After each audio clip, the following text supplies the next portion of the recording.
Praise the Lord. హల్లెలూయా. ప్రభునందు ప్రియులారా, ప్రభువైన యేసుక్రీస్తు నామమున మీ అందరికీ వందనాలు.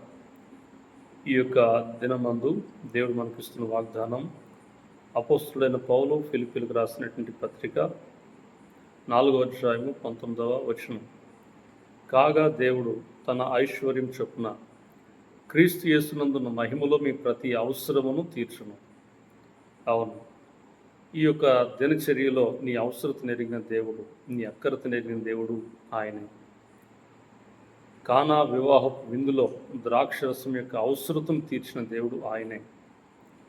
విధురాలు ఇంట్లో ఉన్న కరువు కాటకాన్ని గుర్తించి ఆమె యొక్క అవసరతను తీర్చి ఆమెకు సమృద్ధి ఇచ్చిన దేవుడు కూడా ఆయనే. కాబట్టి ఈరోజు నీ జీవితంలో ఏ అవసరతలో ఉన్నావో నాకు తెలియదు. దైవజనుడైన పౌలు గారు చెప్తాడు, నేను దేని స్థితిలో ఉన్నా,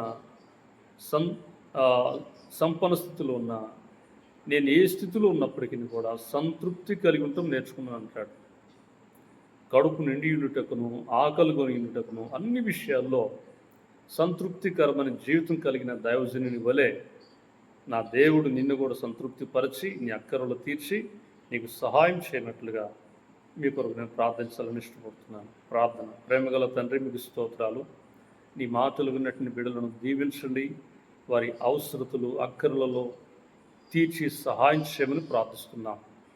మరి ముఖ్యంగా ఆత్మీయ జీవితంలో ఉన్న అవసరతను అక్కరను తీర్చి వారికి సమృద్ధించి నీ సాక్షి బిడ్డలుగా నీ కృపలో ప్రేమలో జీవింపచేయమని యేసు క్రీస్తు నామమున వారిని మేలుతో తృప్తిపరచమని యేసు క్రీస్తు నామమును బట్టి ప్రార్థిస్తున్నాను తండ్రి.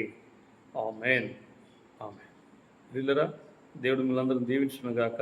మీ ప్రతి అవసరతలు దేవుడు సహాయము చేసి సమృద్ధినిచ్చునుగాక. కృతజ్ఞతతో ప్రభువును సేవిస్తూ దేవుని మహిమపరచవలసిందిగా మనం చేస్తున్నాం. Praise the Lord. హల్లెలూయా.